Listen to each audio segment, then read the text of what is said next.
Yeah, what's he? No, yeah, I'm advertising for 5 8 Oh, disregard, disregard, sorry. Oh, I don't. You guys are now live. Okay, that's all good. Well,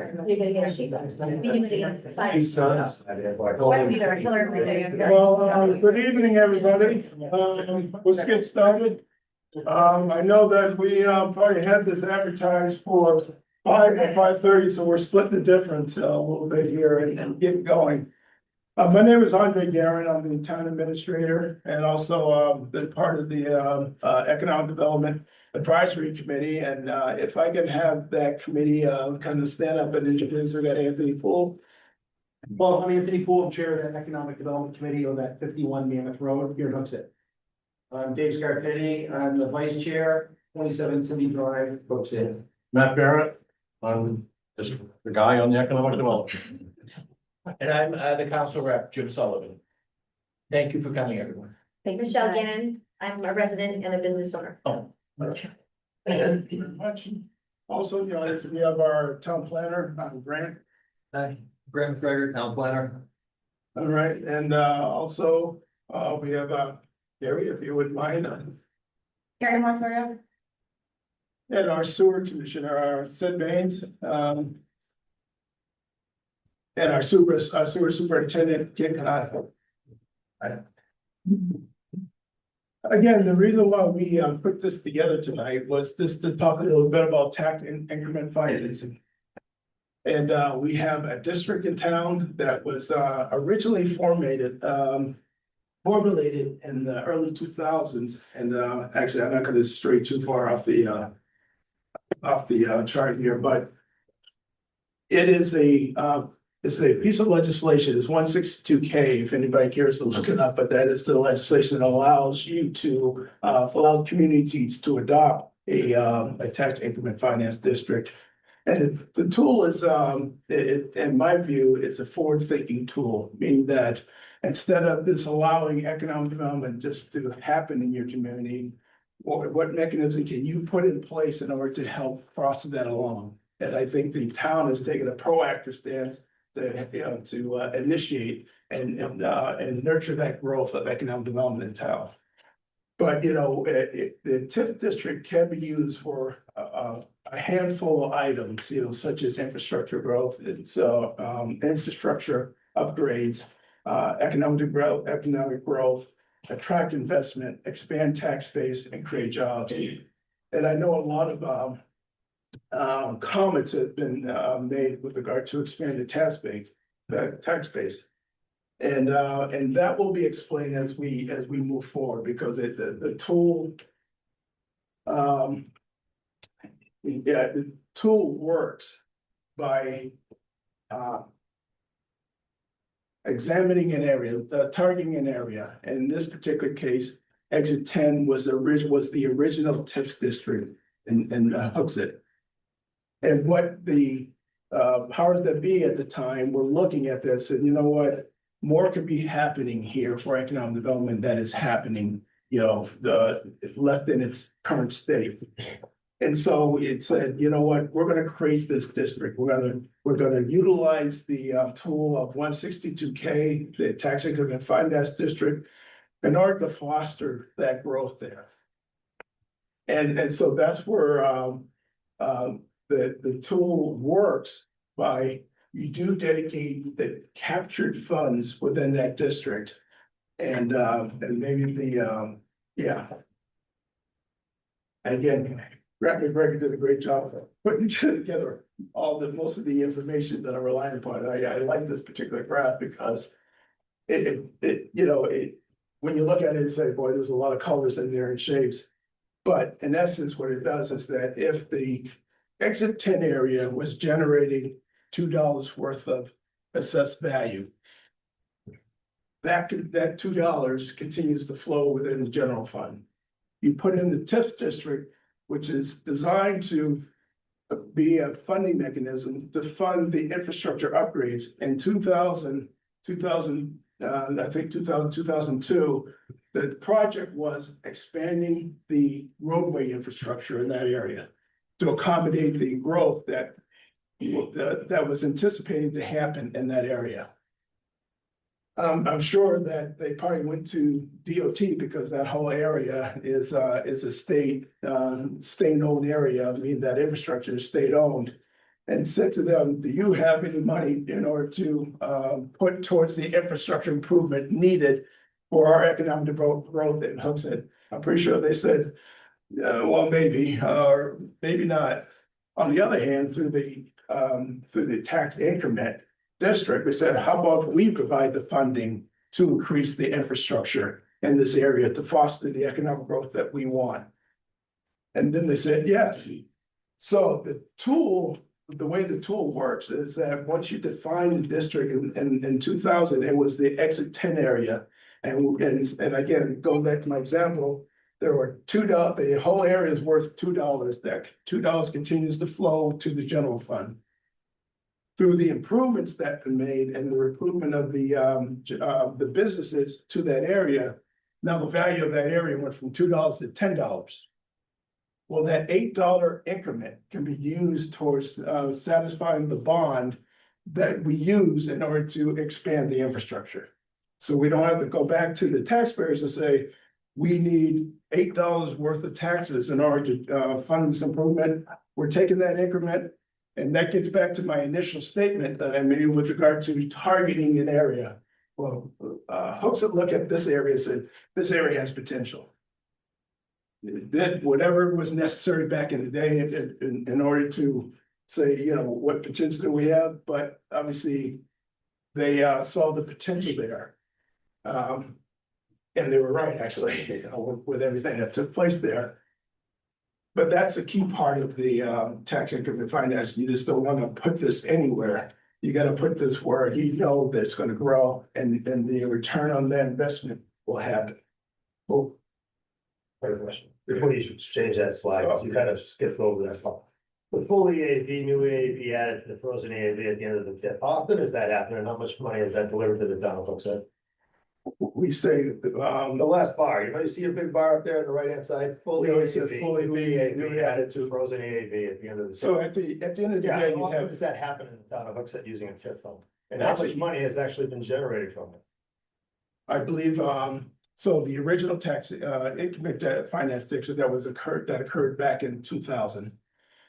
2012, I believe, was the debt was paid off. So in between 2012 and I believe I'm going to get that, if I have that information. How much the value of the area was worth back then.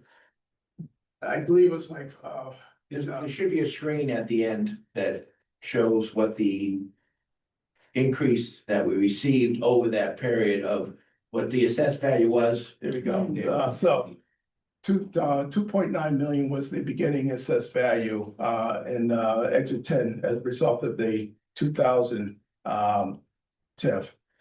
The tax value at the end of 2012 was $57,719,700. So the increment, the tax-based contribution, as you can see on the right, is what we derive from there. And that's derived from Target being there, Kohl's being there, Market Basket being there, Bass Pro being there. So where did the 45 million go? That My between taxes never went 2000, down, I know well, that. between 2012 and 20, I'm sorry, I don't mean to interrupt you. Yeah, I said my taxes never go down, but if you're putting 45 million in the pot, seems like something should change, right? You would think. I would Now, think it's really decisions Be an between easier 2000, decision to make.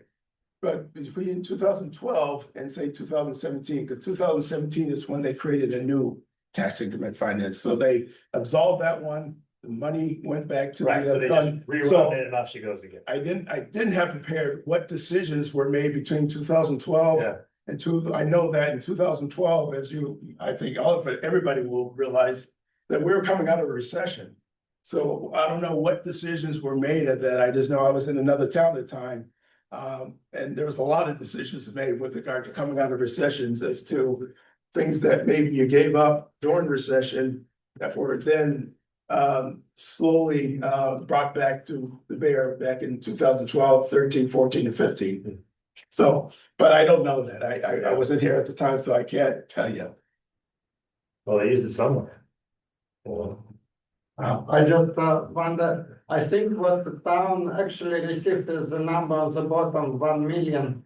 45 million is tax base, so it's like additional assessed value that was taxed. But if you would say profit is like 1 million on the bottom. Yeah, the value, again, beginning value was up on the left-hand side, end value was the right in the tax base contribution. But yeah, when you apply the tax rate at the time to that number, yeah, that $1 million is what.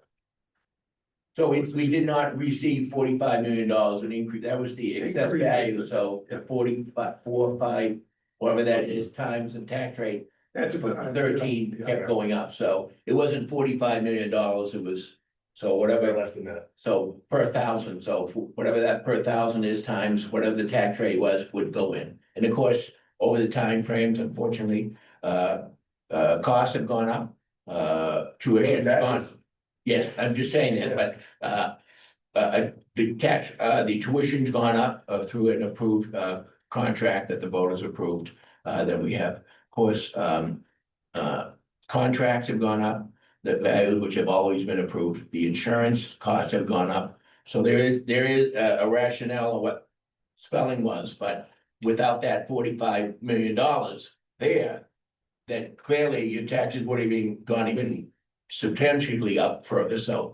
But you can, it's a discussion that goes beyond the purpose of the TIF, but certainly is worthy of interjecting into the conversation. But also, I mean, in reality, you really have to go back between 2012 and 2016. And I say that period of time because that's 2017 is when the new TIF was done. Yeah. To figure out what decisions were made at that point in time that either had a positive or negative effect on the tax rate, and that I can't tell you. Yeah, I know, Yeah. you want to hear. So I this agree. is. If I may, I think the other way for this gentleman, and I understand your concern, Dawn Winterman, I understand your concern. What could happen is if you took the base, the value of the town today, took out that 45 million and then run the tax rate on it, and your taxes would be significantly higher than they are today. Yeah, you can't do that though. That just doesn't work out. There's a time factor there and everything else. It just doesn't, it's not apples to apples, plain stretch of imagination. You know, you just can't pull that out and say, look what it would have been. It doesn't work that way, because there's a lot of other growth that went on. I mean, I don't think there's anything wrong with growth. I think it's a good thing. I just don't like the way it's being paid for. You know, I would prefer my taxes go up, pay for the thing, and then go from there.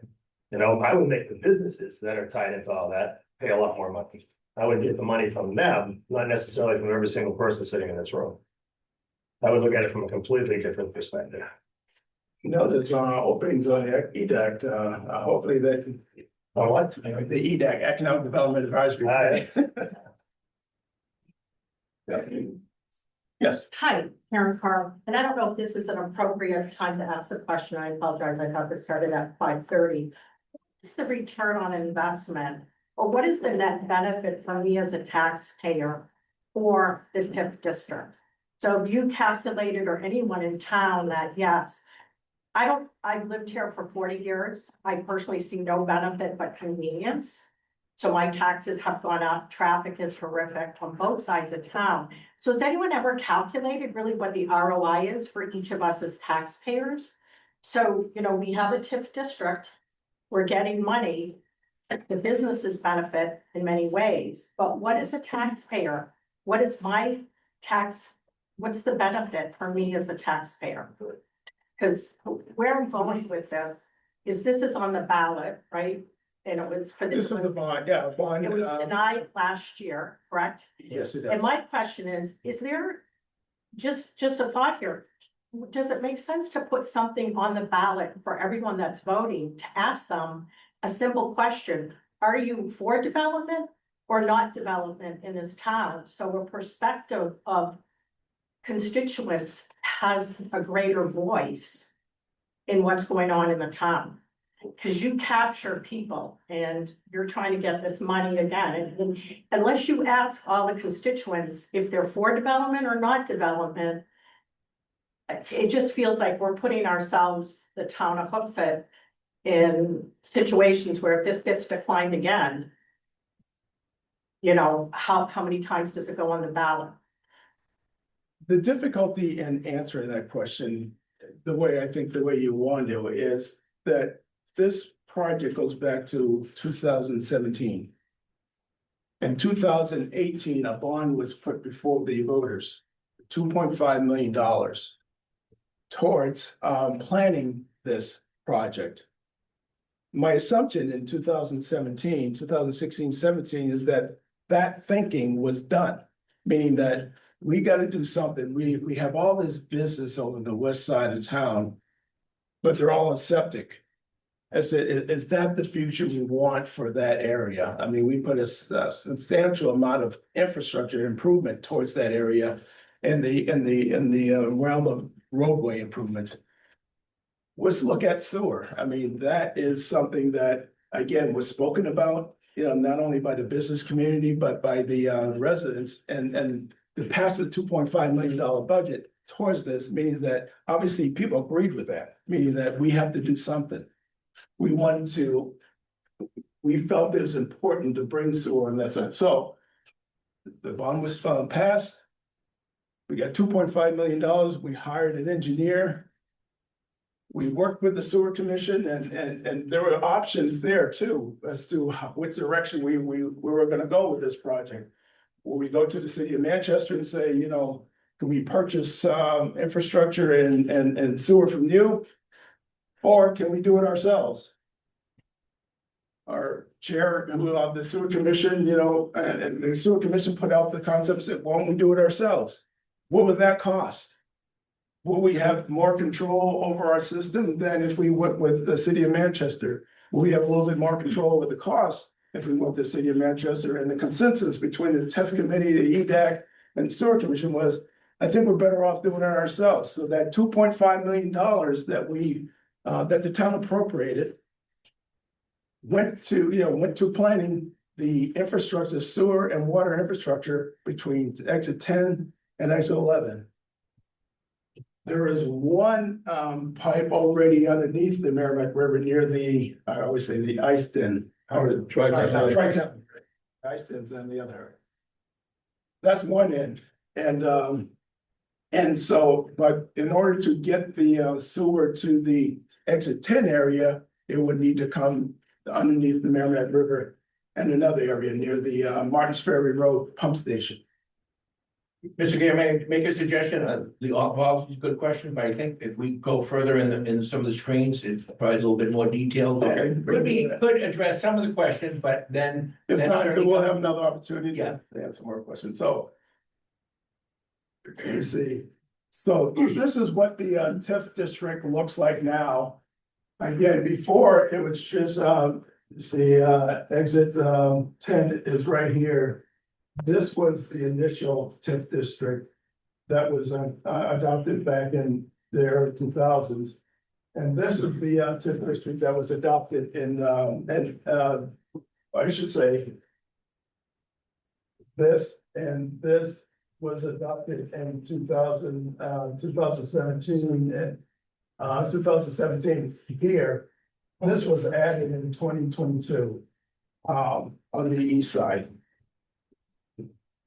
So that is the current makeup of the Hooksett TIF district.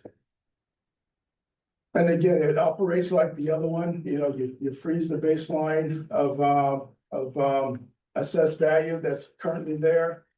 So the growth that took place back in the early 2000 is part of the existing, and anything new from 2022 on is what gets captured.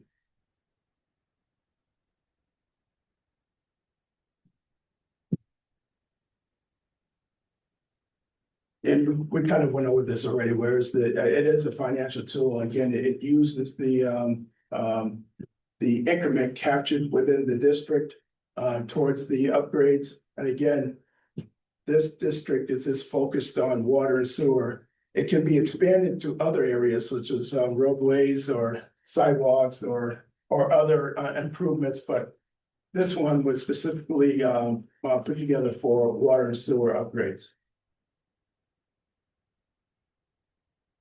And we kind of went over the history, but again, the bond that was approved back in 2001 for $2.6 million. Again, that went to the reconstruction of the intersection and roadway improvements in and around the intersection. 2012, 2013, the debt was paid off.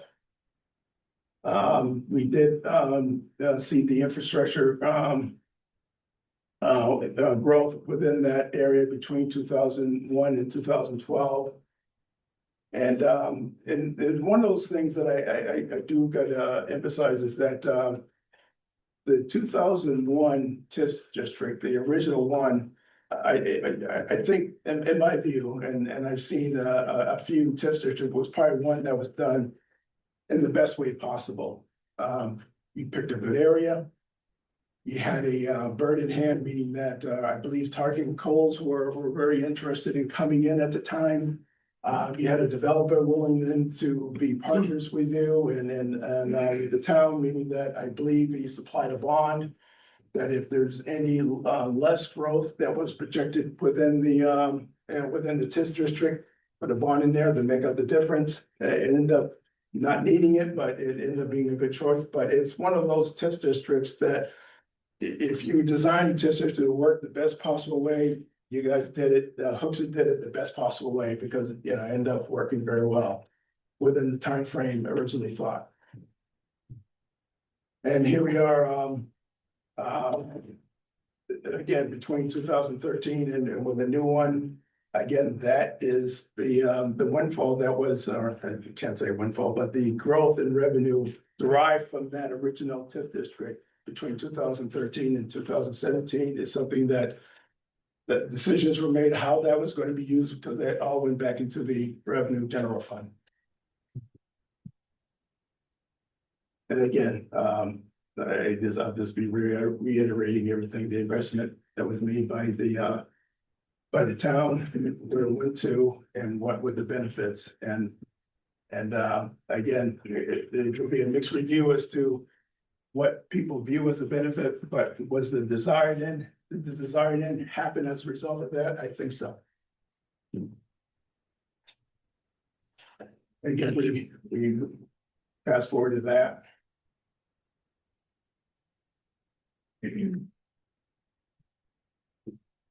Okay, I won't rehash that as to what the adoption of that and again the other side of the TIF district that was adopted in the early 2000s again resulted in those things happening in the black square.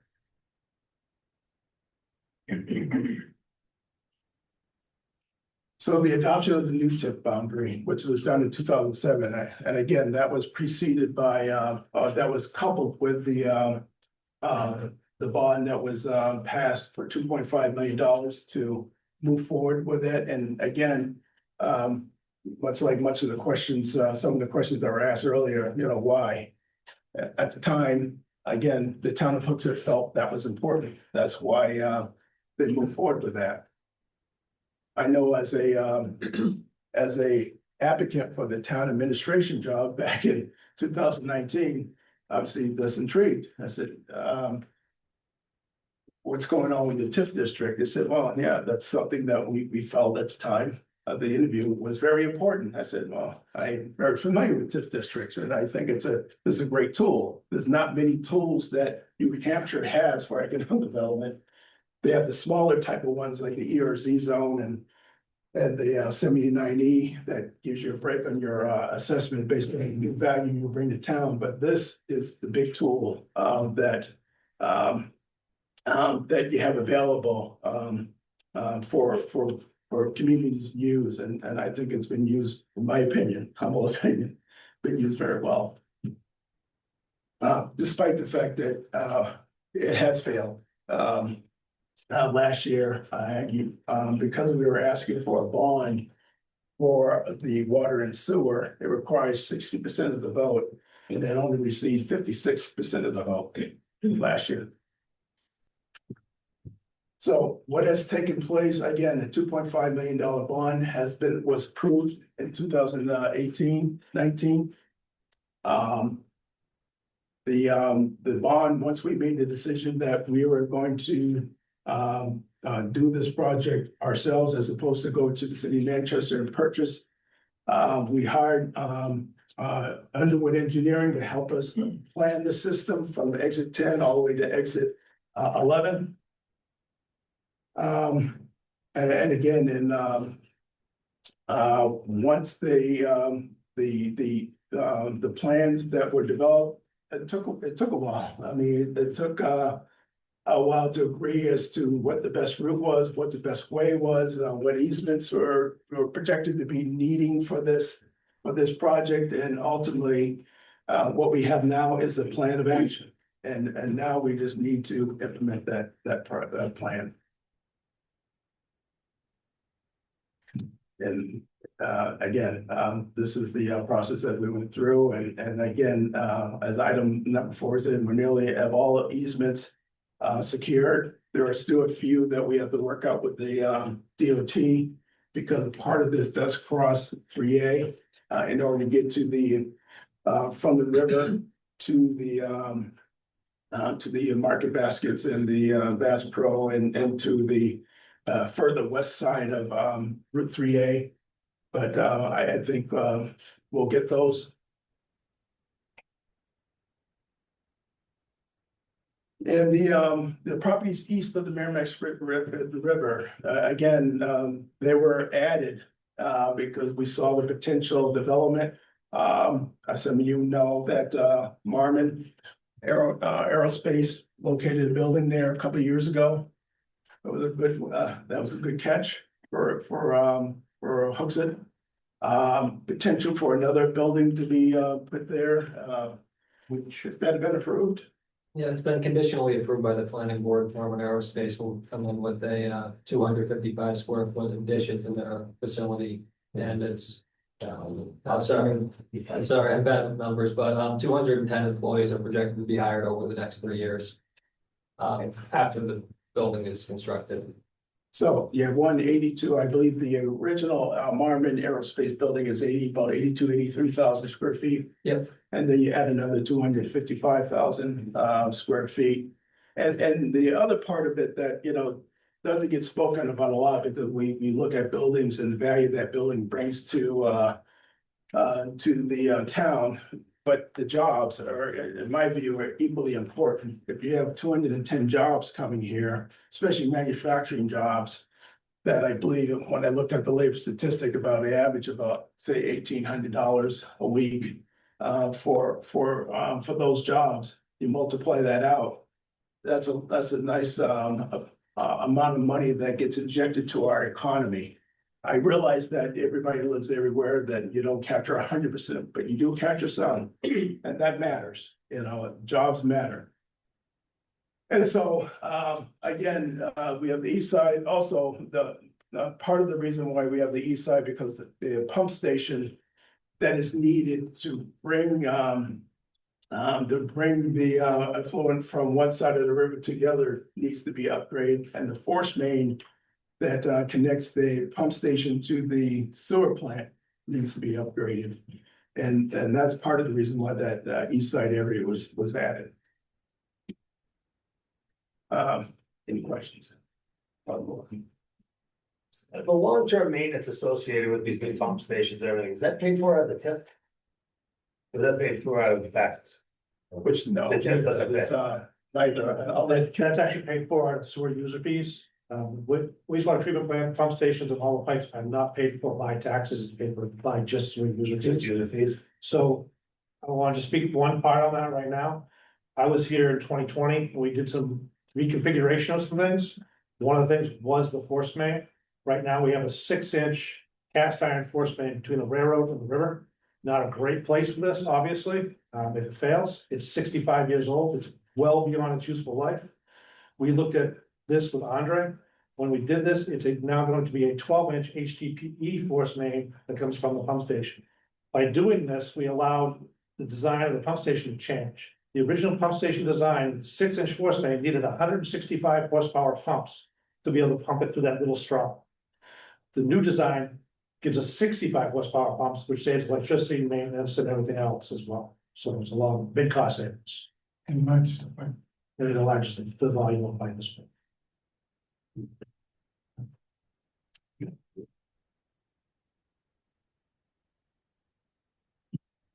so, infrastructure improvements completed through public-private partnership.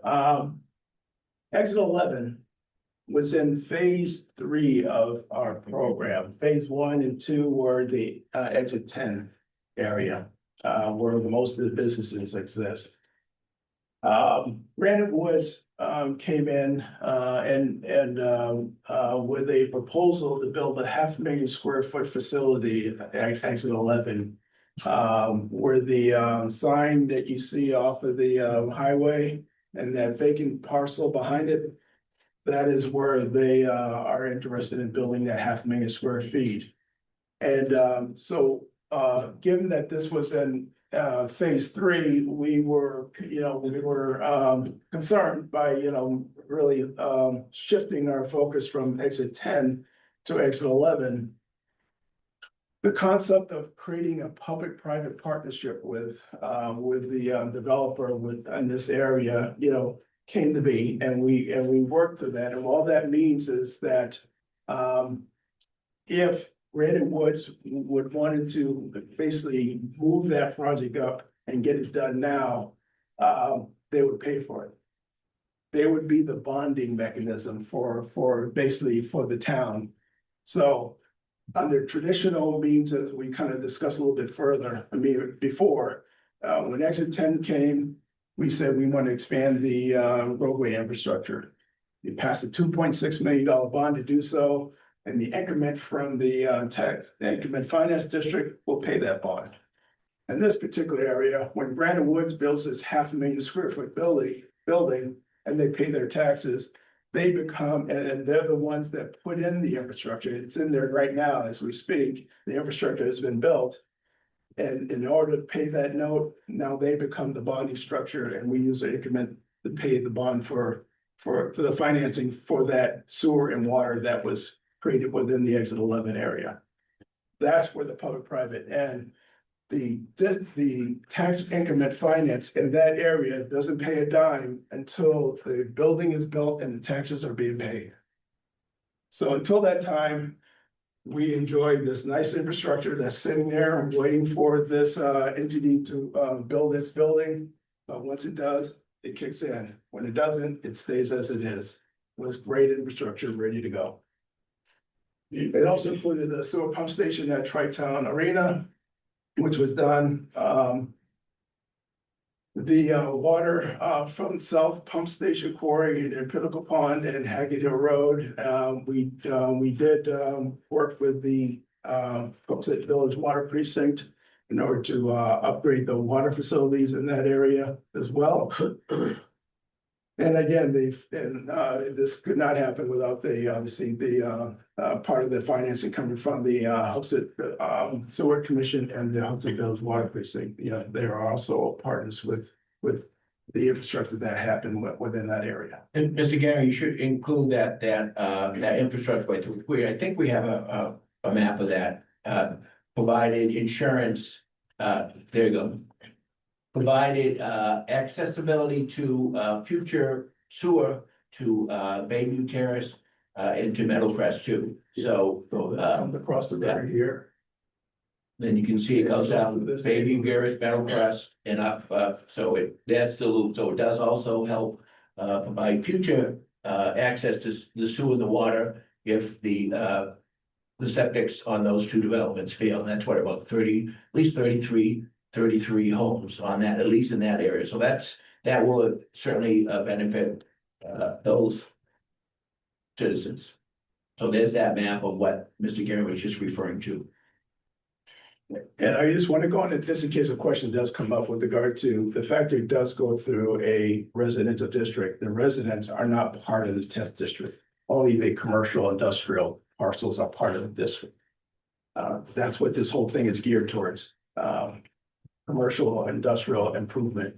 But the fact that the line does go through there, they still get benefit, they can tie on there and they pay the connection fees and so on and so forth, but the increment does not come to the district and only for the commercial industrial parcels.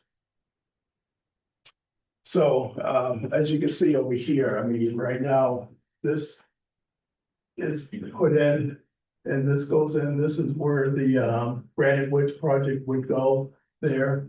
The sewer is there, the water is there. And as you can see, as the red line goes down, Route 3A, down here, that's how that connection is made. So you have a connection here. And then a connection here with regard to, our sewer infrastructure.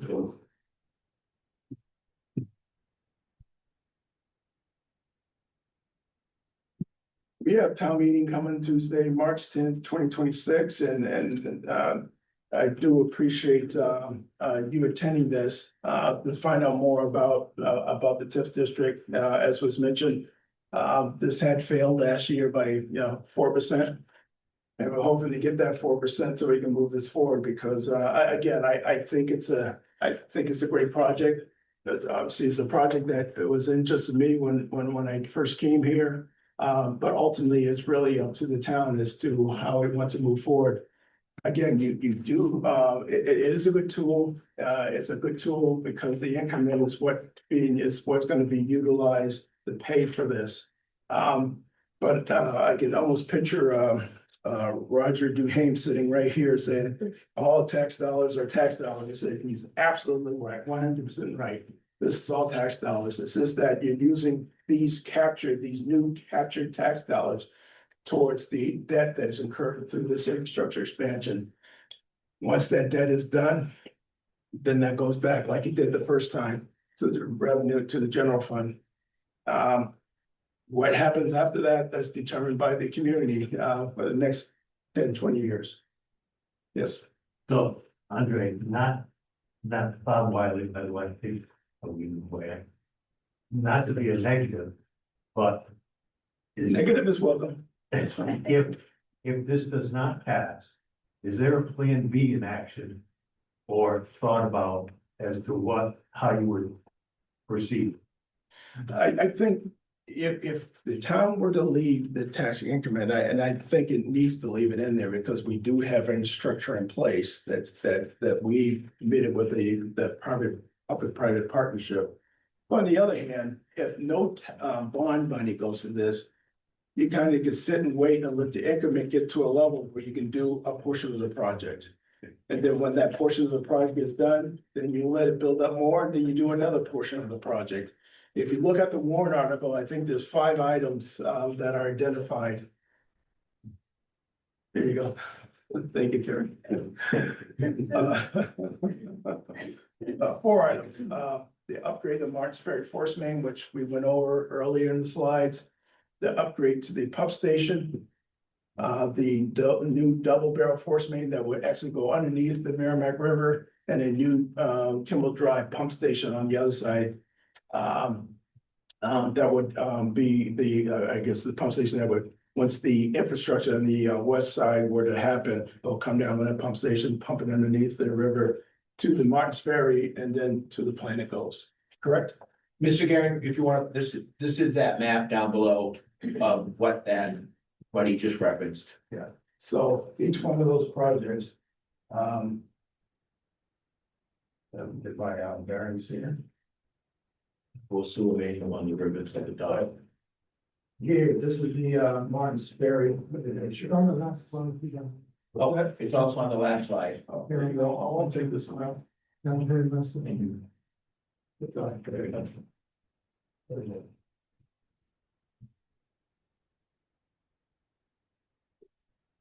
So Martin Ferry pump station right here, that's gonna be upgraded. This green line is the pumps, the force main that goes back to the down to the sewer plant of the EGOS. Then once it gets across here, this circle is the pump station on Kimball Drive. And then from there, it goes, you know, in both directions, towards Route 3A. Again, south of the ice den here, and makes its way back to 3A that way, and over here. It makes its way back up to Route 3A via Kimmel Drive. And so up in the top hand corner there, that's where, I believe that's where Walmart is. Yes. And Bass Pro's in that corner, I think it's a little bit off the chart here. Then you got Market Basket. But all those connections would be made, be paid for by the business itself. The main infrastructure is what we're focused on to get across the river and get these facilities connected. Again, all the businesses over here right now currently are on septic. This is the way it is right now. It's on septic. And we're looking to work that over to sewer. So that is what the bond is being requested for last year and this year. Is it true that those sites where, Kohl's and Target and up near Market Basket, that potentially those could be developmental site pads for other restaurants and so forth? It's not I just think- benefiting the yeah. what's existing now, it's for future. Yeah, I mean, I think there's a lot of potential in the infill growth in this area. And again, that is my opinion based on the example set by, if you ever been to the Tilton outlets. Say 15 years ago, there was just the strip mall that you parked and you went from one side, one end to the other side, and that was it. But now you have Old Navy in there. Now you have a big guy, Five Guys. You have Uno's in the parking lot. I mean, that was a growth by realizing that, you know, there's a different look on, different take on parking nowadays. Realizing that maybe each business doesn't need its own parking, number of parking spaces required. Maybe there's some overlap, meaning that like Tilton, if I go to Old Navy, my guess is that I'm not gonna park somewhere else to go to all the other stores. I'm gonna just keep it at Old Navy and just go there. So it's just a certificate. It doesn't mean that you don't skip on parking. This means that it does free up some space as a result of infill development. And when I look at the amount of parking at Target and the amount of parking at Kohl's, there's a Wendy's there right now, but I'm guessing that with the right infrastructure, maybe more infill would take place, which means more jobs, more tax dollars. Mr. Guerin, did I not hear that possibly that this plan may be tweaked, so they have the water main go up Quality Drive, which would go right in front of all those developments, which then would result in what you said, new developments, as Ms. Guerin indicated, you could access and increase development of those existing parking sites. Yeah. Did I hear that true? Is that true, or am I imagining that? Did I not hear that recently? No, Or no? you did hear that. Okay. Whether or not we're gonna solidify that, Okay. but it does create some potential. With bring it over here and with this pump station here, to bring this up here to capture these two in here and Home Depot and itself, it does present some potential. Obviously, that has to take a look at, it has to be, if it's something that we want to move forward, it has to be engineered to make sure that that's a viable alternative, but if it is, yeah, I know that we'll look at that and see if that's possible. Thank you. Yes. Thank you, Paul. I wonder if there are any risks, because usually if we provide sure new development comes, but what if it doesn't come and there would be no additional increment? Like, would it be on taxpayers to pay that bond? Like, what would happen? If I understand your question, we pass the bond. Yeah, yes. And we do the infrastructure work, and you're saying that what if the increment doesn't come in the way it Yeah, is? exactly. Yeah, well, one of the things that, we are that we have presented to the taxpayers is that even though we are asking for the full bonding amount, which is like, I believe, $9.5 million. We are not going to bond 9.5 if we don't have the increment to support it. We're only going to borrow that amount of money that is payable by the increment that we have in the bank. That's it. So you don't want to overextend, because I think that's what you're talking about. If you have amount in the tax increment to bond $3 million and you bond 5, anticipating that this stuff is coming and it never comes, then I think we shot ourselves in the foot. I think we all agree that we're only going to stay within the money that we have. And then when more development happens, then we'll borrow a little bit more up to the potential of being up to the amount of revenue that we receive. So we don't want to put ourselves in a position that we overextend.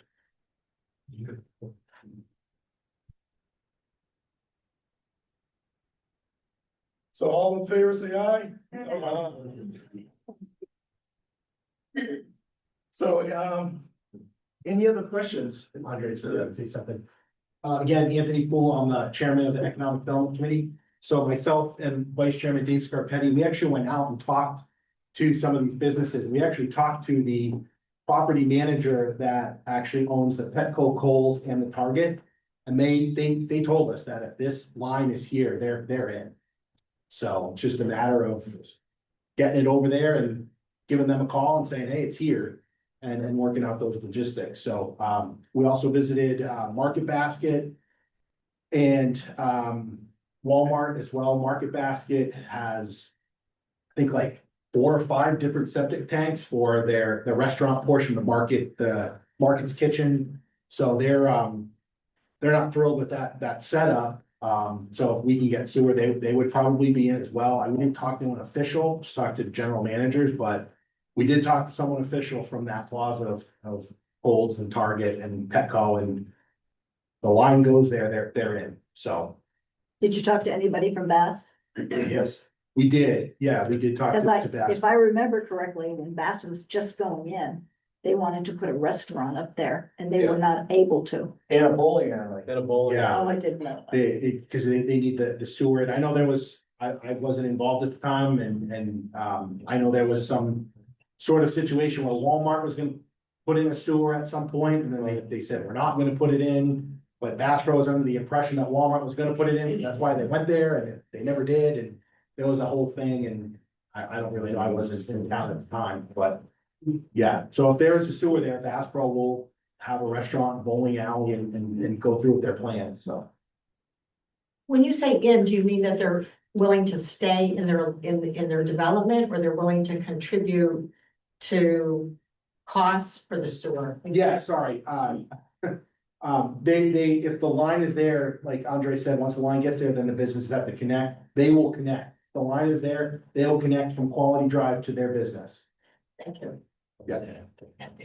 So they're not required to connect. Yes, they are. 180 days, they are required to connect. Oh, Because this is a business TIF district. So it doesn't matter if they're in or not, they're in. they're in.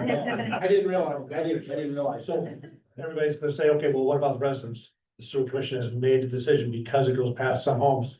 Those people will not be required to connect. They will connect when they fail, when the system fails. They will not be forced into the system. Okay, maybe I wasted my time visiting the place. So what he was saying, they're in, a lot of those places are aware that if they do get sewer, that they can do the pad spots and they will be able to open other restaurants and other businesses that will drive people to their place. Well, the other thing is Walmart and Market Basket systems have been near failure for years. Oh, yeah, and I'm all for a sewer. There's a significant Right by amount my of house money is great. on the sewer, and it's just it's ridiculous.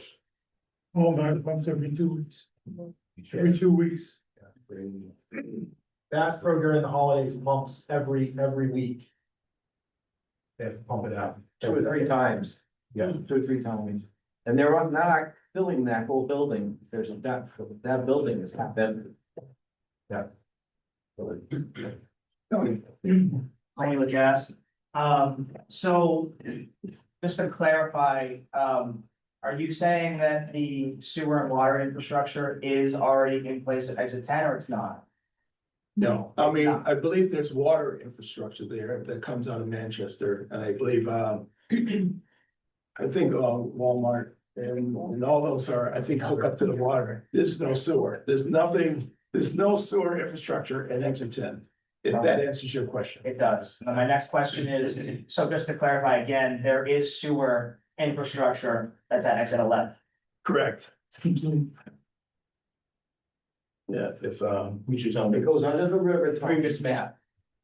There you go. That's where Five Town Ice Arena is, yeah, goes under the river, there's two 8-inch lines, yeah, that they put in there. Yeah. And that is all taken care of by, with the, about 500,000 square foot building development. Okay. yeah, so this pump station, the lines that go in and around there were put in by through the public-private partnership. So it seems to me that the exit 10 development,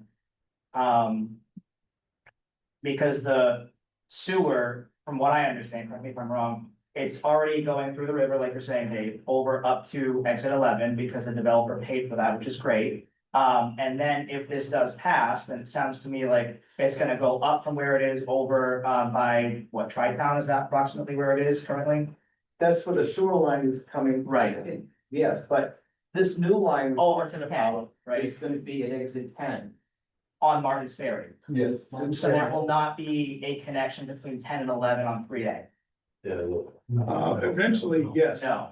Oh, okay, they're saying no. Let me show you that. Show way down. Okay, that's what I wanna know, so, So here's exit 11. The information, the infrastructure I put in there. You got exit 10 over here, so this is in yellow on this particular plan, but it was red on the yellow line. And here's the line in between. It is the desire, in the later phases, to make this connection. okay. So that pumping station on exit 11 is non-functional currently? There's no place to go. It's not there yet.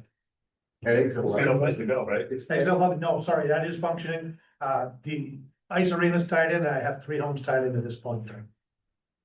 Oh, so that is pumping to somewhere to the, It pumps across the river to the interceptor we have on the other side of the river okay.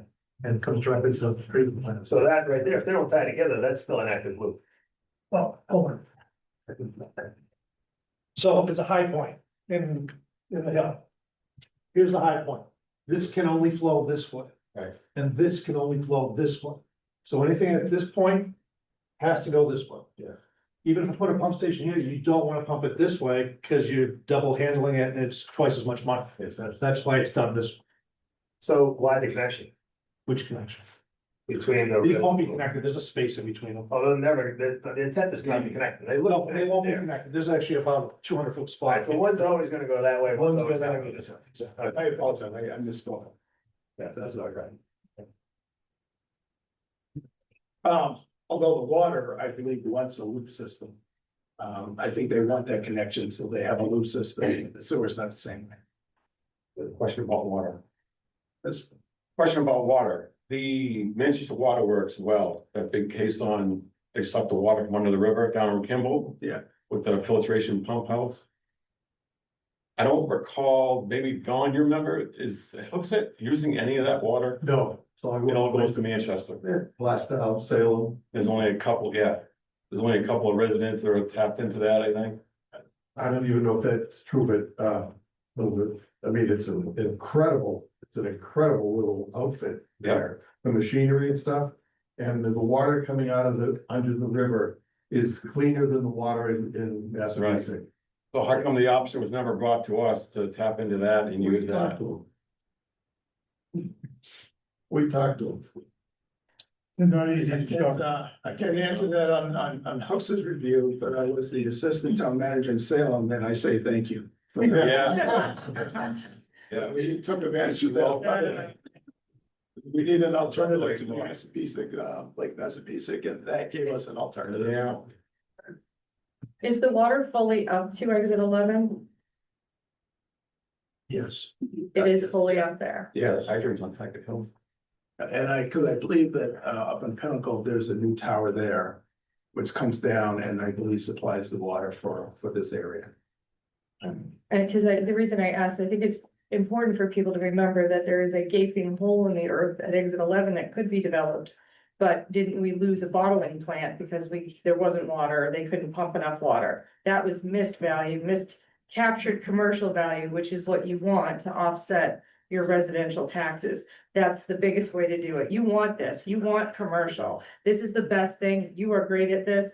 You've done it before in other towns, and this is what we want, because the only way you're gonna lower your taxes short of, you know, some exemption is you're gonna want commercial offset. You gotta shift the burden. If we don't shift the burden and get more commercial, your taxes are gonna keep going up.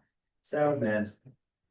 Andre, again, my name's Don Winter, and I was the first chairman of the TIF committee. When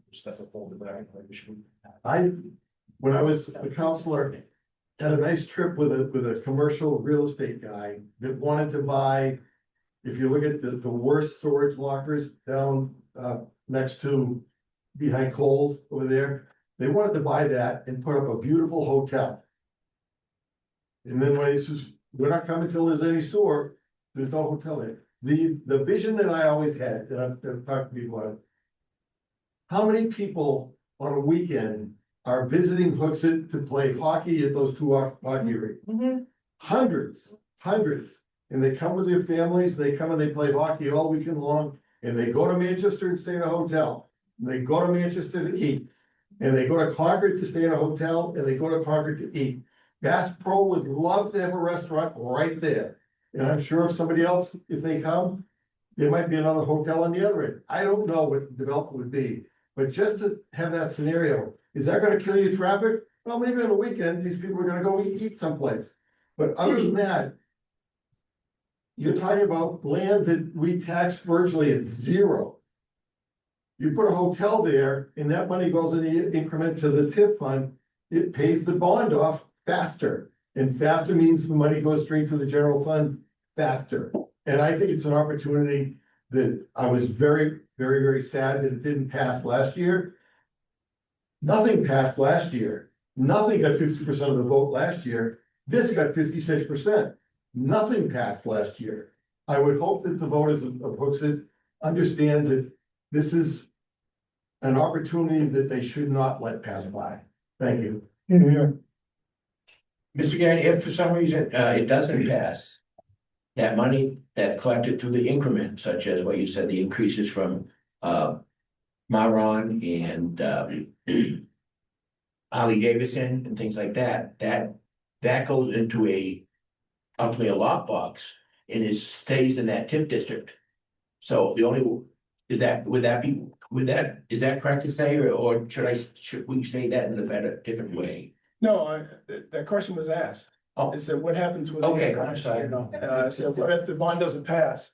What happens to the increment? I said, well, an alternative that the town could do is that wait till the increment gets to a certain level to do a project. I mean. Let's see, where was it?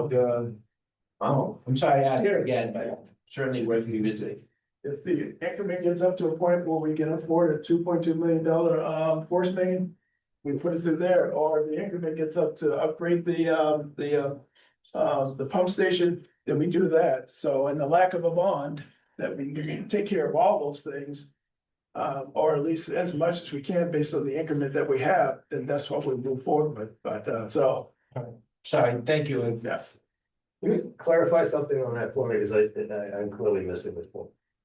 So there's the TIF district that you currently have available right now, but it's closed, right? There's an active one going? So like we was talking about Harley Davidson that's in that area, but are they under a TIF umbrella? Yes. It's within that district, so But I mean, so the infrastructure or whatever they're paying for goes into the fund, it doesn't go into the town? Even though there was no infrastructure that was being done there, I don't like that part of it is where I'm missing the gap. All the way to the beginning, right? I'm trying to get the map.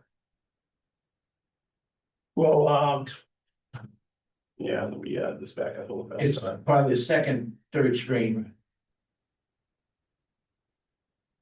There we go. So if I hear you properly, Harley Davidson. Harley Davidson. Yeah, I mean, they just developed that recently. Yeah, so, it was Regal, Theater. Right. And same thing, Regal Theaters gave us $10. That $10 keep on going there because of, keeps on going to the revenue. Harley Davidson, upgraded the facility and went to $20. So now there's $10 that goes to the increment. $10 continues to. Yeah, but none of that goes to the town, that just goes to the TIF. The $10. Even though they were not part of the TIF originally. They are part of the TIF. They're in the zone of a TIF. Yeah. Right? But there was no infrastructure or anything that the town had to pay for it to float, so they didn't have a note out there.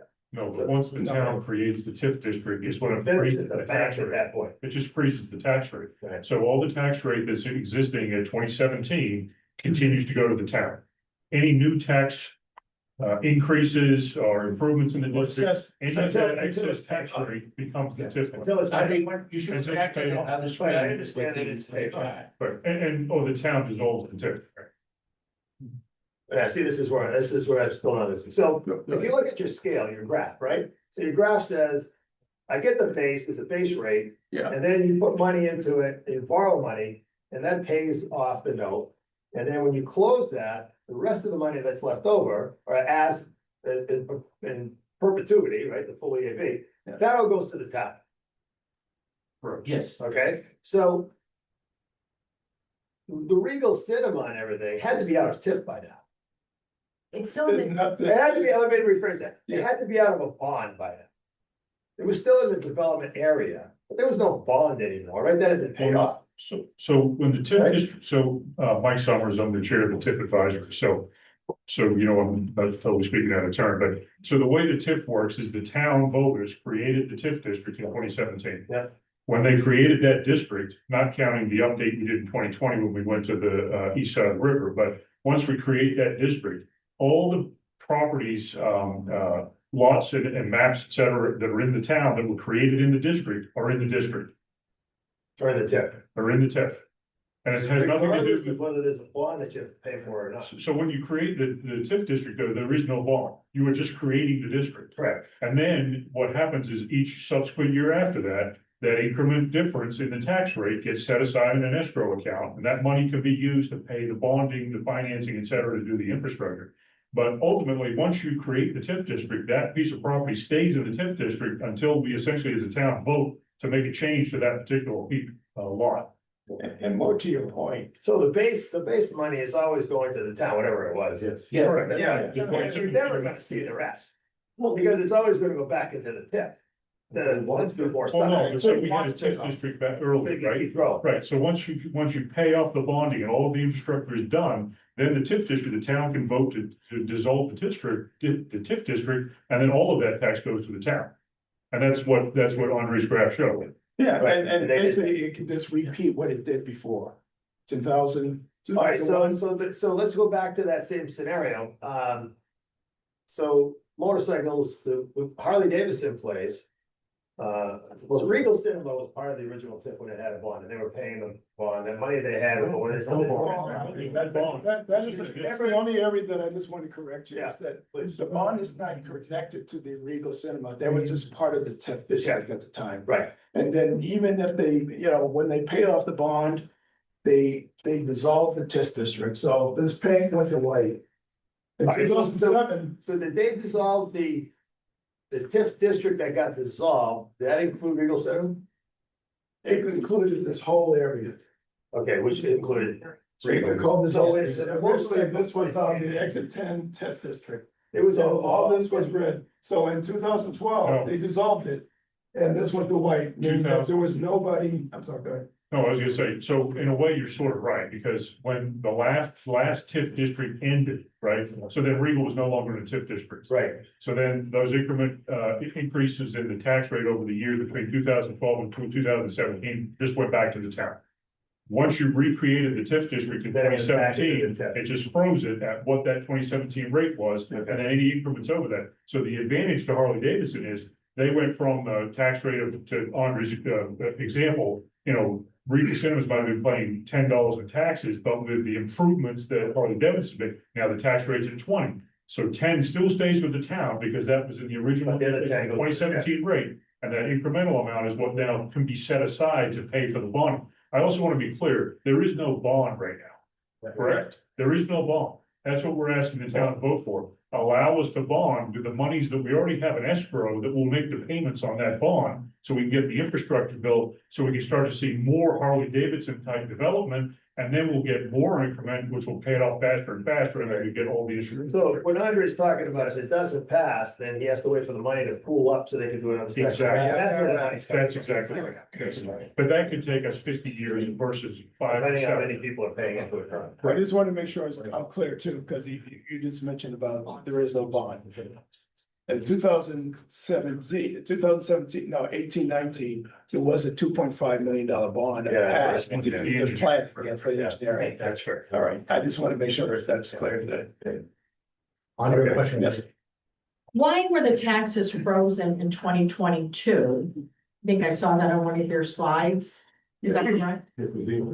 And when will they be increased? When you say taxes, So I saw on one of your slides, it says taxes were frozen in 2022. so the taxes weren't frozen. The assessed value of this area right here was, again, I use my example of $2. If this was generating $2 in 2022, that $2 continues to flow to the general fund. When Marmon built their facility over here and increased it from $2 to $10, now that increment gets captured. $8. So the $8 goes to the tip. The $8 goes to the TIF. Correct. To the increase. Yeah. that makes So sense. it's assessed value, not the taxes, but the assessed value. I've never dealt with it before. The size of the TIF district was increased in 2022. So those properties weren't in the 2017 freeze. So their freeze was in the 2022. There were two different freezes, correct, Andre? Correct. Yes, the TIF expanded. Expanded the Yes, TIF you're right, district. you're right, yeah, so the west side of the river was already frozen, the assessed value was already frozen, the east side was frozen in 2020. So what determines a freeze? They just freeze it once or can, because it sounds to me like it said it was frozen, but then it was unfrozen, it was refrozen in 12. How do you determine that the freeze points? Well, that's up to the When the town. TIF district passes, once the town creates a TIF district, Then that's it. that sets the cap, right? And anything that comes up to that cap still goes to the town general Okay, so funds. that's what, that's. And that that's increment is the mechanism. difference between the cap and whatever today's value is. Okay, so then when a new TIF gets developed, then you can reset that. bar. Correct. What new TIF district, if we expand the map, then say in 2026, say we add more pink to this side, which I don't think there's any plan to do that, then that new, That would reset. the white is now turns into pink would be captured. So you have. At that year. That, yeah, so when the district map was created 217, that value was captured or frozen. Okay. And then when in 2022, that additional portion was frozen at 22. And in the future, I think it's your point, say, let's say, 2026, say 2036, we pay for this, the bond gets passed in March. We do the infrastructure improvements over here, and in 2036, we find ourselves being able to pay that off. We make a motion that all this red goes to white. Now, in 2046, maybe the town says, you know what, we want to do something else, we want to put in a TIF district to do X, Y, and Z. Then the red comes back to whatever areas they choose, Gotcha. the whole process starts again. Okay. Yes. I have another question, and I'm sorry, because I asked questions on Saturday. The taxes that come from this TIF district and go into the general fund, right? Is that correct? The revenue, the No, taxes that are collected from these. Only the base. The base, right, base. and again, That's your two bank accounts. You have one that's the general, where it's frozen, that goes into one bank account, and then the TIF goes into another. So imagine it's two accounts. Increment. The increment goes into one, so So- the base goes into another. so when we establish that TIF district. We do this, we freeze the value of that area that we designated TIF district. And then any increase value that occurs on this frozen area, meaning that it goes from $2 to $10, that $8 is this. That we capture to go towards the debt. So what I asked on Saturday, and this is what I'm trying to get, I said, can those revenues go to the school? And I believe I was answered, no, they have to stay within the TIF district. So that is really important to understand. And that's what I'm trying to get at. If you're collecting $1 million in taxes, hypothetically, from Target. Yeah. Okay? Can any of those taxes go to the schools or other, the libraries? Or do they have to stay within the TIF? Yeah. What you collect for the general fund? Yeah, TIF, no. And so When you, is the when you Bills paid do, off. when you do establish the TIF, you have to invite the school, you have to invite the county commissioners. Because all of them have a stake in our tax rate, therefore, if we do this, they're impacted, therefore they should be at the table to discuss, and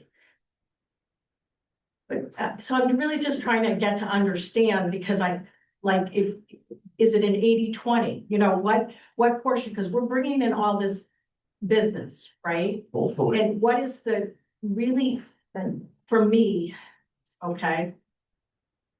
The benefit from a tax perspective, forget convenience, forget restaurants, forget hotels. I really don't care, okay? Personally, that's me individually. As a taxpayer, what is this really giving the town of Hooksett? Okay, in terms of schools, the library, so the revenue that's collected from Walmart, and I use revenue, so maybe it's incorrect. But from the taxes we collect, is it an 80-20? 80 stays in the TIF and 20 goes into the general, and that 20, we use that towards school. That's what I'm really trying to get at. Do we even know that? Oh, yeah, we do. The way this Where is was, that detail? well, the reason why we know that is that the way this was approved was that 100% of the tax increment, meaning that, again, the $2 go to the value, the existing value continues to go to the general fund, and the increment, what you're talking about, is not split 80-20, 100% stays within the district. Now, in the future, what the town has the ability to do, and I use Londonderry as an example, is that within the airport area, they did a TIF district there. They floated a bond to improve the roadway district and the infrastructure that connects onto the airport access road. Through the increment that was created through that, within that area, they needed, as for argument's sake, they needed $5 million in order to pay the bond, pay the bond note for that infrastructure. Well, they got 10. The council has the ability to look at that extra money and say, you know what, we don't need it to satisfy the bond. We're going to release that to the general fund. They have the ability to do that. And does that go to a vote, or is that made up? Also, So the council on their own determines what they want to do with those monies. because in 2000, I believe it was 1999, the town voted in RSA 162K. That can take place here in town. Once that vote is taken, then it becomes the town council that administers it from that point on. Thank you. So if this doesn't pass, in our upcoming election, we have two choices, correct me if I'm wrong. One is to hold on to the TIF and potentially do it in the future, which could be a week, a month, a year, 10 years, or we can dissolve the TIF and that money will go back to our general fund, correct? I think this is the third time we answered that question.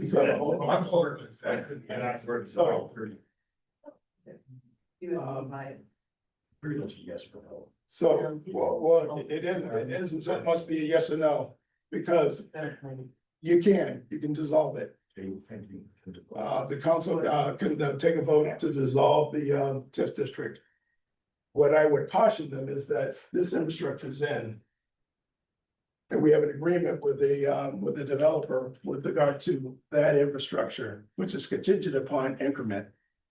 Now, we can hold the options that the council has to make is that, that how much is needed in order to fulfill our obligation at exit 11. that is the calculation, that's a discussion that we can have it later, but the more pointed, response, can the council dissolve the TIF district? Yes, it can. So Why would they? Can I add to that? Because I think the real danger for the town though is if we do not develop exit 10 to satisfy those large businesses that do pay a lot of real estate taxes in town, and they continue to have septic failures, et cetera, we run the risk of losing some of that commercial base. And then we're in a real problem. So I have a question, to that, like, how do you, for example, or anybody else know for any certainty that these businesses that have been doing business here in this town for decades at this point would leave? They make lots of money, they came here years ago with septic. So how do we, they already have a base, they have a building, they have infrastructure already set in place. I just find it hard to believe that if this doesn't pass, they're gone. I just find that very hard to believe. Tony, you lost Lowe's. Lowe's used to be where Bass Pro is. Lowe's closed all their stores. Yeah. So, Yeah. so Lowe's and that's profit. So, And they're only using half the building, less than half the building. so I guess my question is, does the town have a projected increase in tax revenue from this, TIF district? Once this passes, if this passes? When you say tax revenue, the only response I can give you to that is the amount of increment that has been collected. Right, so I guess the answer is no then, because was what I'm hearing. So. When you you're hearing no, what are you hearing no for?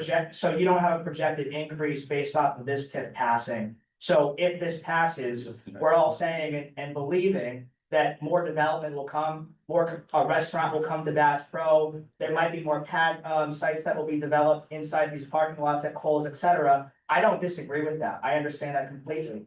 I guess my question is, do we have a somewhat general determination or projection of, with those extra new businesses that are coming in, what that possible projection of increase in tax revenue could be? If you want to. Yeah, this is really a question for you, Andre. The last page of the TIF plan has a chart with projected values, I think.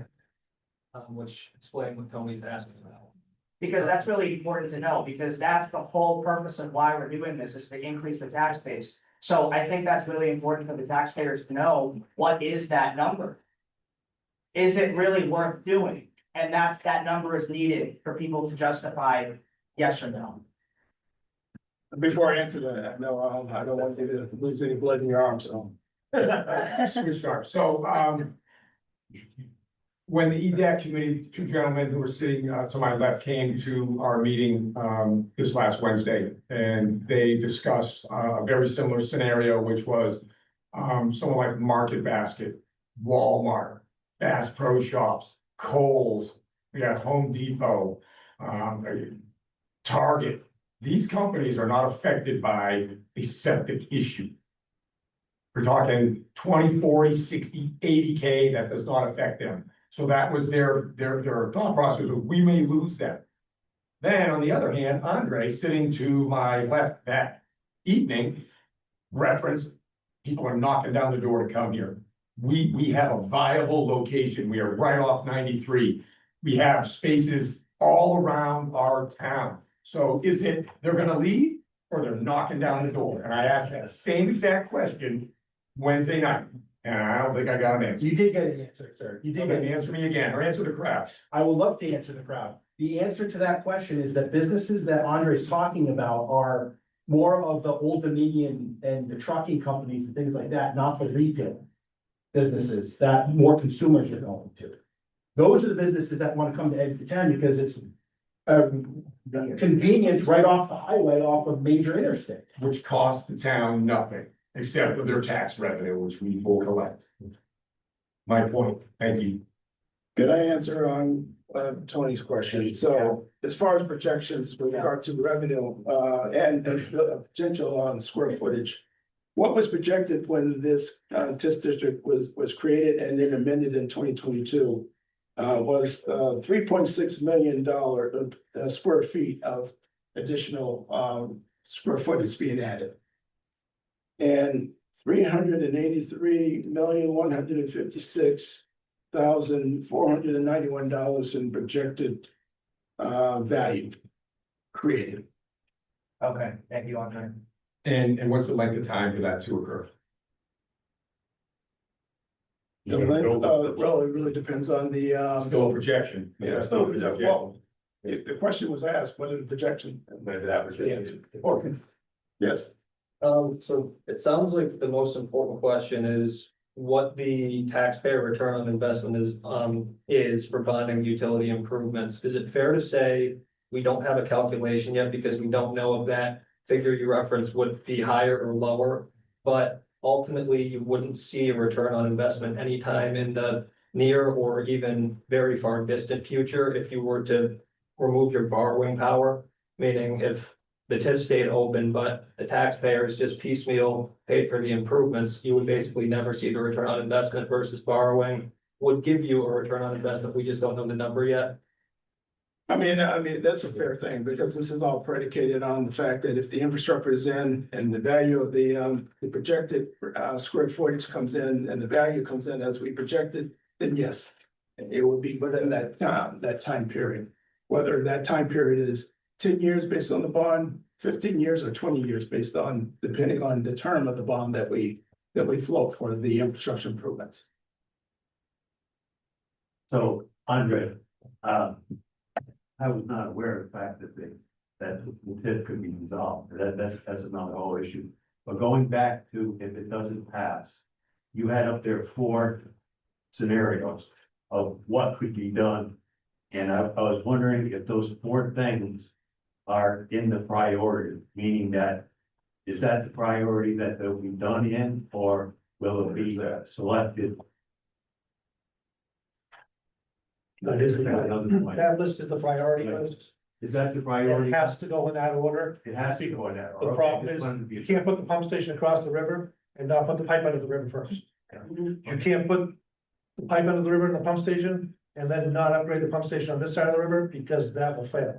It's everything we went through was that in the order it has to be done. Okay. Did anybody look into what a $9.5 million bond would have cost to just what it would be per thousand and not even use the TIF? Not even use the air, I mean, use the, you can put it in space, but what would it cost the town and how long would the bond be? So if it's a 10-year bond and then it all goes back to the town, you already paid the TIF, right? So what would the increment of the cost be on your tax rate if you took a $9.5 million bond? No TIF.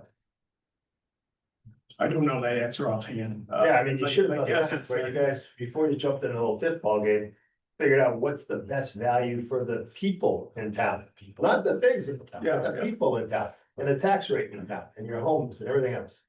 There's a In fairness, the TIF predates me and Andre and. Oh, I'm not blaming anybody, I'm just saying it should have been the smart thing to do, right? If it's a I think the $9.5 million, town- what's the But again, bond the cost? voters voted for it, so I can't comment on. Well, just because you have the vehicle to do it doesn't mean you have to, Well, right?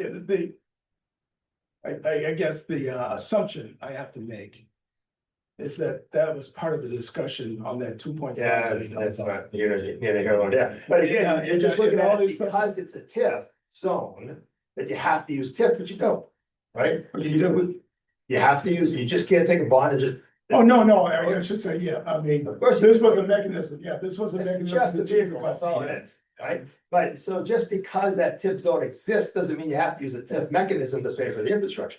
You could just as easily say, look, it's cheaper and it's better for the town if we just took a bond up for 9.5, put the infrastructure in and let the businesses pay the town for the rest of it, and just leave the TIF out. Just take that whole mechanism, throw it in the trash. That wouldn't have the recommendation on the voter guide that it would have no impact on your tax rate.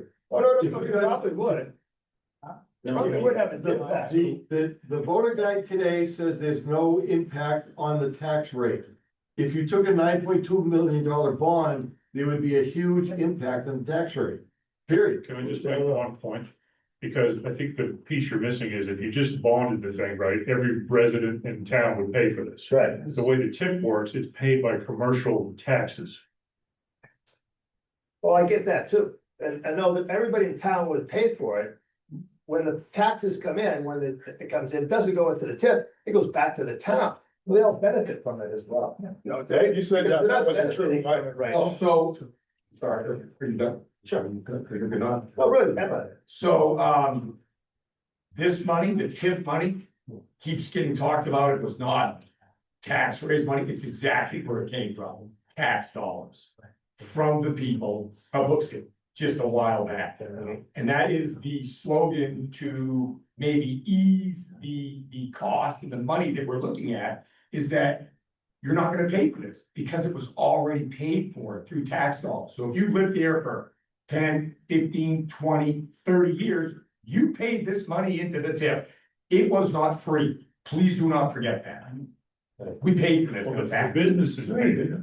Yeah, that makes sense. No, That's The only, you mentioned that that's not true regarding Yeah. the businesses pay the tax increment. Right. Again, this tax increment district was put in there for commercial and industrial development, and therefore only commercial industrial development will pay for this. It was mentioned earlier about would the residents pay for this, and the answer was no.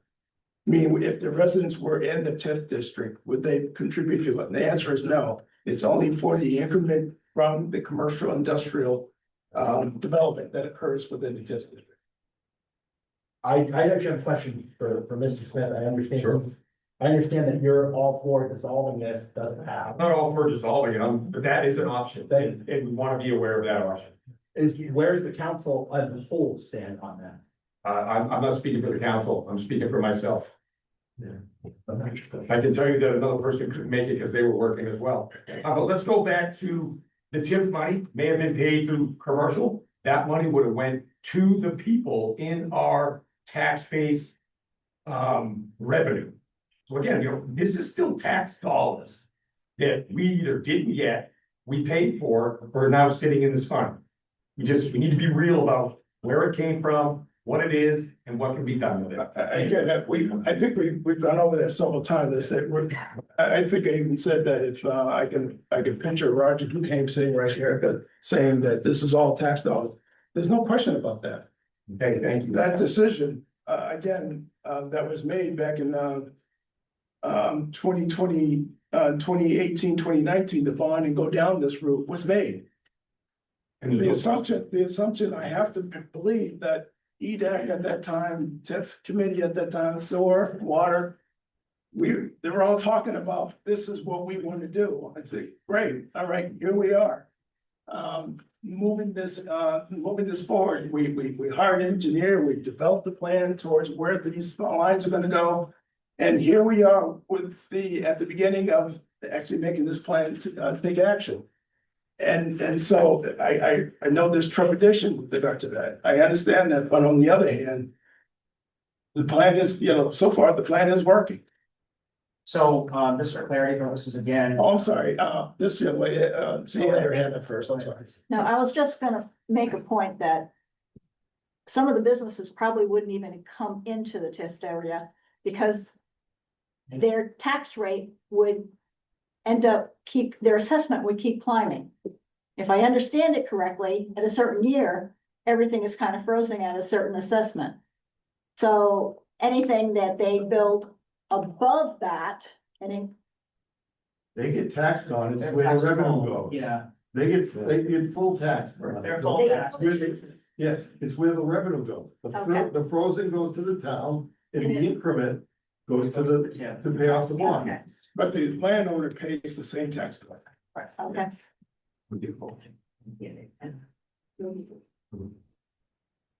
No, I'm sorry. It's okay. So again, I'm just wanting to still clarity from my head here. So, my understanding of basically this TIF tool is, it sounds like it is almost, if you will, biting the bullet up front for the gain in the long run. Is that a fair analysis of this? Yep. So essentially, it's biting the bullet up front, just for clarity for the whole room. So we're not gaining the increase in tax revenue from this period of time that we're having the TIF district created, however long that is, 10 years, 12 years, 15 years. I don't know what that projection date is. I don't know if the EDAC committee has that projection date, how long it's gonna take for this full, TIF district to actually thrive and get to where they want it to be. But that's gonna be a good number for us to understand as well. How long is it gonna take? Because it's butting that bullet for 10, 15, 20 years, however long that is. Once that's done, then from my understanding, that's when the full tax valuation on those properties will come back to the general fund for the general public. So it's gonna be great in the long run, but in this short period of building that we're doing, it's not necessarily gonna be you're not getting the full amount. So when the taxpayer is hurting, we're not getting the full revenue from these commercial tax properties that we necessarily would be if we didn't have the TIF district. But again, it's a long-term game, like you're saying, so we're buying the bullet up front with hopes that in the future, in 10, 15 years from now, we're gonna gain, right?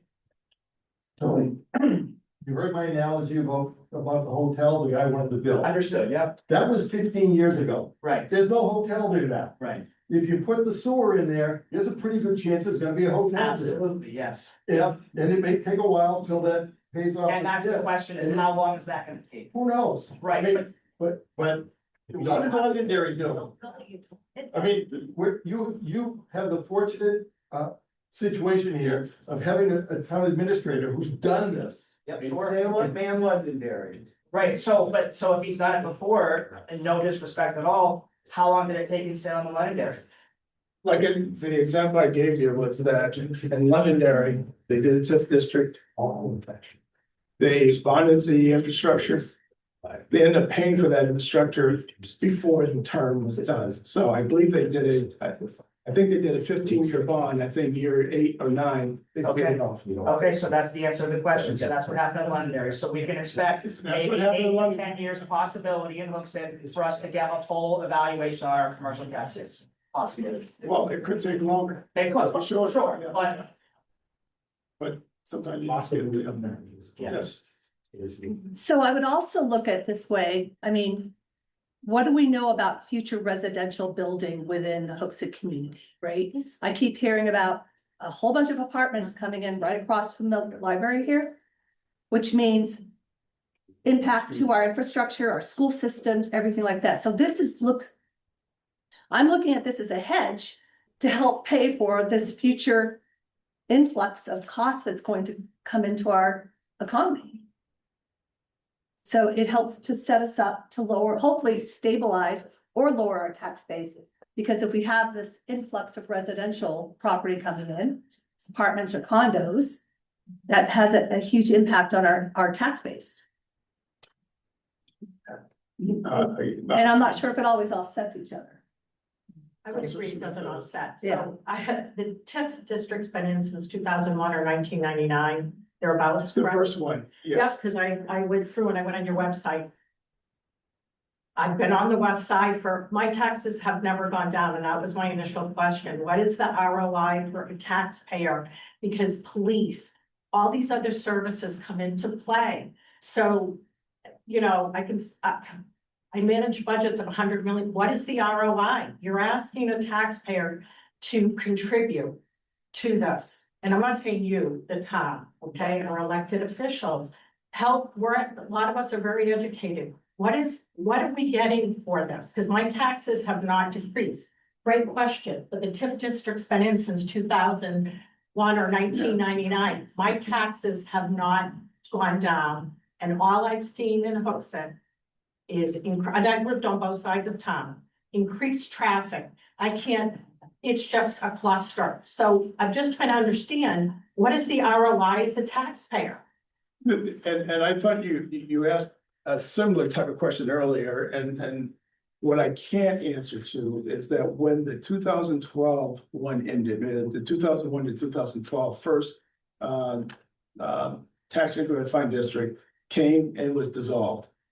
From 2012 to 2017, I can't tell you what the discussion was here in town. It's sort of a rhetorical question, because you're gonna have every constituent. And how that money was spent and so on and so forth. So I don't have an answer to that. Yeah, So I have a question about your reference to the Londonderry scenario. How much of that money or was backed by the airport and the federal government coming in and paying a lot of money to the town of Londonderry to bring in an airport. Is there a way to separate what the town paid and maybe what was brought in as extra revenue, or I'm not even sure the right term? As well as I believe there's a power generating plant in Londonderry that's not that old. I think it's like 10 or 15 years old. So when, Like 25, how old? well, 20, I believe. There we go. So even better, 25. So when these companies come in, they buy in to a town or a city, and that's how that bond, in my opinion, is probably paid off somewhere. I got to tell you that the town floated the bond. The increment through the WEW Web, Milton Cat, all the development that occurred in there paid the increment for that bond. There was no federal, as far as I know. And I said, you know, you can verify that through Londonderry, but my understanding is that it was, the increment came in through the development of that area. At the time, we knew that was going to be a gem. You know, it's a vacant piece of land. A new airport access road came through. A connection through Pettingill Road was connecting there that opened up 1,000 acres of land. We knew it wasn't rocket science. But it was the increment generated by the square footage that built in that area and paid. And my understanding that no federal funds were used for that. Federal funds were used for the airport access road. I give you that. From the highway, Yeah. but I mean, so, but those monies contribute to not having to pay for other things, because we're talking, this is a lot of money, and I don't mean this, I mean, what they did in London, that was a lot of money. I think it probably triples, if not quadruples. This. Well, that's why they paid the bond off so quickly, because the money came in. Again, From their you're talking federal about a vacant partners piece and of its land. energy company. That's all I'm trying to say. Thank you. Yeah. So to your point about the government, Marmon, which is a Navy contractor in the TIF district with their expansion, but that increment, I don't remember the numbers off the top of my head, but that increment alone is gonna pay for a chunk of this bond.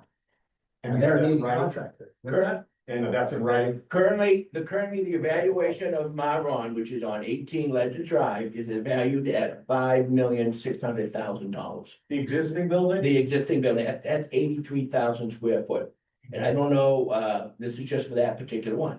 So if they're asking for a 250,000 square foot. 250,000 increase, that's twice as much. So that would be valued at 16 million, over $16 million.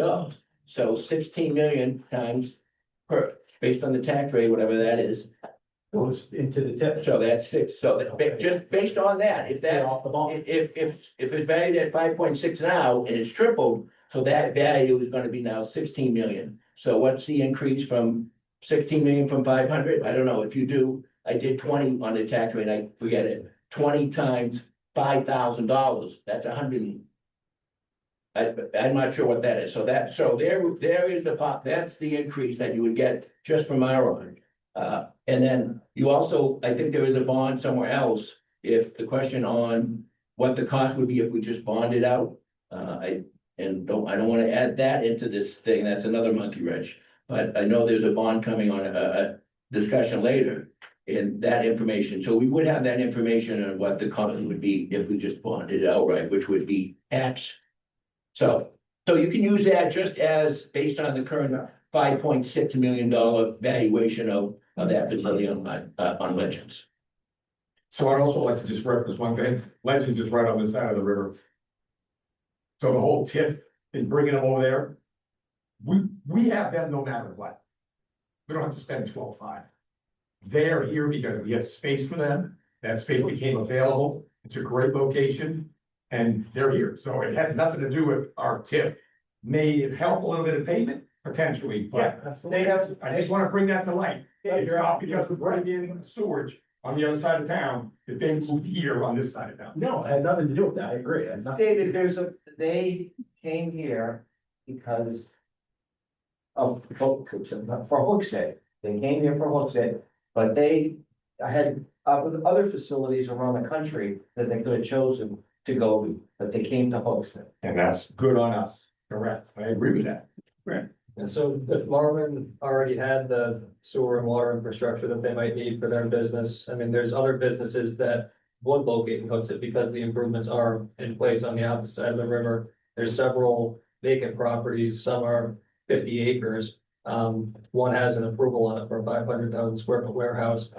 We wouldn't have that type of activity if we didn't have the infrastructure. So just because that one business already had what was in place on that side of the river, that's the whole point of bringing the infrastructure to the other side. Yeah, I know, we have 4 minutes left, that a lot of time, so. Just one quick question. So with the infrastructure already built over at exit 11, is there any, foreseen new developments other than the warehouse that's projected over there at exit 11? Potentially, yes.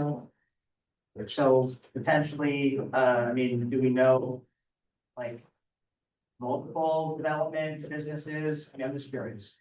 I mean, what I can tell you, because we have interest in one of the lots over there, near, where the Granite Hills is going to be located, to construct a over 300,000 square foot facility. Obviously, they're still, in the tar kicking stage, but, you know, we have had multiple meetings with it. So to answer your question, yes, there's interest in the property over that area. And not only because they have the infrastructure available, but also given the type of industry it is, that exit 11 is very, is part of the equation. And tell me at exit 10, there's Old Dominion has a truck terminal, that will be constructed. Hopefully in the spring will begin, and there's a property across where the road will be extended to. It's about 20 acres, that they plan to have some type of commercial or industrial tenant come and occupy it. So that's going from very little assessed value in tax dollars to several tens of thousands, maybe even hundreds of thousands of square feet of commercial and industrial taxes. Well, it's that bewitching hour. So, thank you very much for, actually, we had 2 minutes, minute and 30. But thank you very much. I do appreciate you coming out, taking interest in the, in this fall. Now go vote and go Pats.